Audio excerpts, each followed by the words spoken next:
Eden, nakapag-enroll ka na ba ng accountancy? Mami, nakapag-enroll na po ako kaso yung kinuha kong course, yung gusto ko, multimedia. Ano? Bakit multimedia kinuha mo? Ano mapapala mo sa course na yan? Di ba nag-usap na tayo? Ang sabi kong kuhanin mo, accountancy. Eh bakit po si ate, kinuha niya yung kursong gusto niya, hindi ka naman po kumontra? Huwag mong pakilamanan yon, Eden. Yung ate mo matalino, magaganda ang grades. Kaya may karapatan siyang kuhanin ko anumang kurso ang gusto niya ikaw. Basta sumunod ka sa akin. Eh mami, yun talaga gusto ko eh. Ayaw mo sumunod sa akin? Kimberly! Yes, madam! Saka pa. Kuhanin mo lahat ng gamit ito sa kwarto at itapon mo doon sa labas. Hanggang hindi ka sumusunod sa akin, hindi kita papasok sa bahay na to. Dali na, itapon mo! Mami! Huwag mo ipapasok dito, ha? Mami, wag! Tigilan mo ko. Mami, papasa ko naman yung mga grades ko eh! Sumunod ka sa akin. Please, Mami! Mami! Tama na. Marami tulad yung mga gamit niya. O sige, itapon mo lahat sa garahe yan. Wag na wag mo ipapasok ito ulit sa bahay yan, ha? Mami naman eh! Kimberly! No! Kimberly! Kimberly!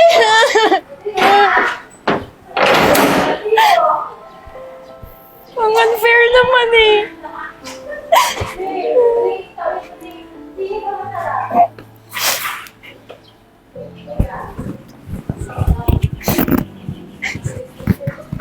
Hello, Ate Virgo. Pwede ba akong pumunta dyan sa inyo ngayon?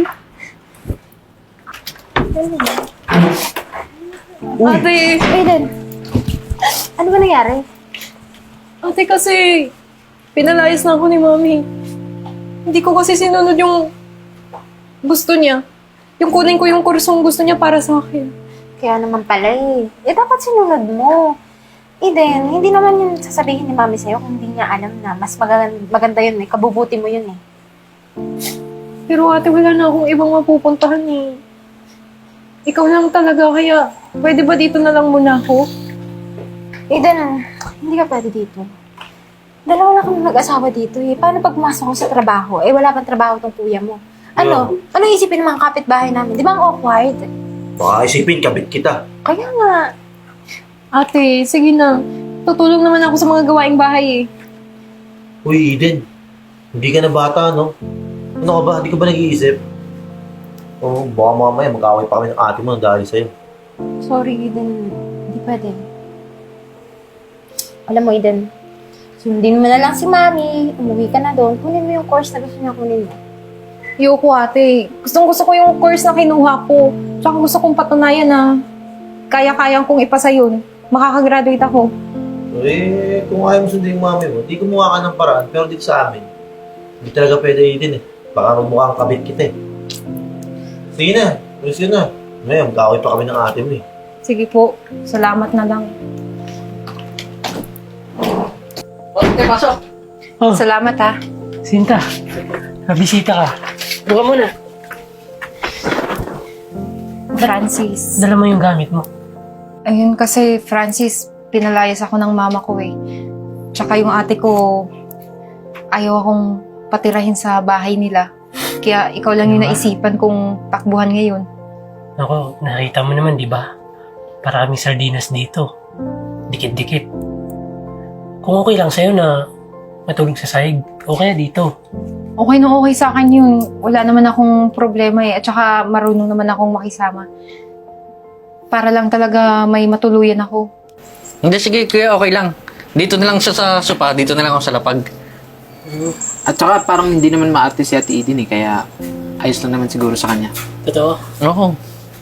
Naku, maraming salamat ha na tinanggap niyo ko. Tatanawin ko to na malaking utang na loob. Ang pala, Sinta, may ipon kasi ako dito. Baka gusto mo, magsimula tayo.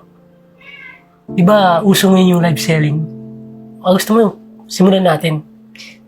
Kung yun yung gusto mo, susuportahan naman kita eh. Tsaka, magtulungan na lang tayo. Sige, Sinta.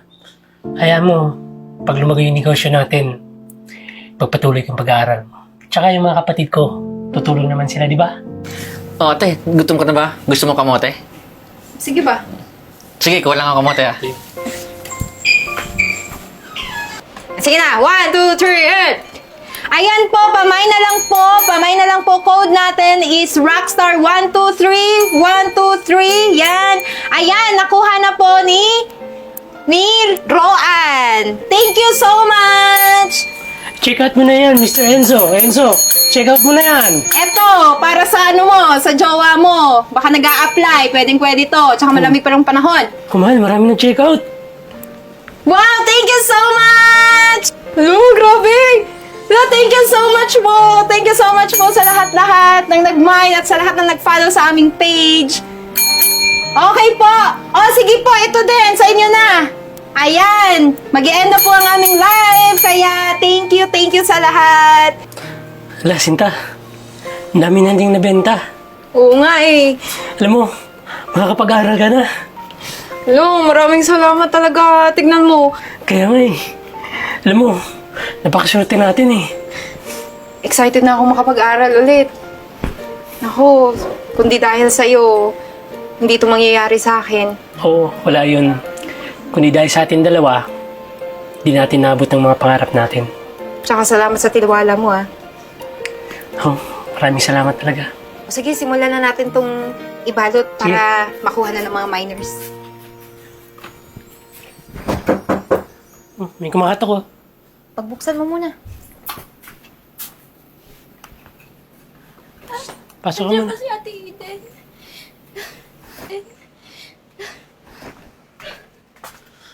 Sarina, anong nangyari? Ba't ka napunta dito? Ate, si Mami, lubha na ng sakit niya. Ano? Naghingi kami ng tulong kay Ate Virgo. Pero, hindi niya kami tinulungan. Di ko alam kung saan ako kukuha ng panggamot. Eh, no. Ngayon pa. Ngayon kayo hihingi ng tulong. Samantalang pinalayas niyo yung kapatid niyo dati, di ba? Tapos ngayon umangat-angat na kami. Lalapit kayo. Pasensya na po. Pero di ko po talaga alam kung saan ako kukuha ng tulong. Problema niyo na yan. Francis, pwede naman nating tulungan eh. Tsaka, nanay ko pa rin yun. Ang akin lang naman, Eden. Bakit ngayon pa? Saka tayo umangat tapos lalapit sila. Yung hirap nga tayo. Wala naman silang naitulong eh. Francis, kailangan ako ng nanay ko ngayon. Tsaka kailangan siyang magamot. Hindi ako papayag na mawala din yung nanay ko. Kaya sana maintindihan mo rin. Sige, para sa'yo. Sabahin kita sa mami mo. Salamat. Tara, puntahan na natin. Opo. Tara na. Mami? Mami? Mami, bakit hindi mo sinabi sa akin na may sakit ka? Sarina. Ethan. Tawarin mo ako. Taning ang buhay ko. Mami, hindi. Papagumot kita. Meron akong perang naipon. Para sa pag-aaral ko, pero gagamitin ko yun. Para sa pagpapagamot sa'yo. Mami, magpakatatag ka. Hindi na kailangan, Eden. Makawala na rin ang Mami, pupunta tayo ng hospital. Magpapagamot tayo. hindi na. Gusto ko lang. Tawagin mo ako. Mami, matagal na kitang pinatawad eh. Pero ngayon, kailangan mong pumunta ng hospital. Yung pera mo, Eden. Tabi mo na lang. Gamitin mo. Hindi, kailangan natin pumunta ng hospital. Mami, okay lang ako kahit hindi na ako makapag-aral. As long as mapunta ka sa hospital, mapagamot ka. Hindi na. Hindi ko kakayanin mawala ka eh. Sapat na napatawarin mo ako. Eden, pag nawala ako, may naitabi akong pera para sa inyong magkapatid. Ihanda ko na ang lahat para sa inyo. Sapat na yun para mabuhay kayo. Na hindi umaasa sa iba. Kumibigis naman po eh. Mami naman eh. Ba't ganyan yung mga sinasabi mo? Hindi ko pa mamamatay. Pumunta mo tayo ng ospital. Hahaba pa yung buhay mo.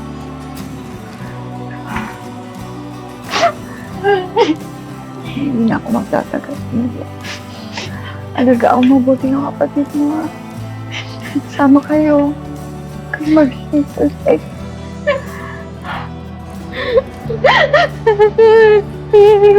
Mami! Mami! Mami, sige! Hindi na ako magkasaya!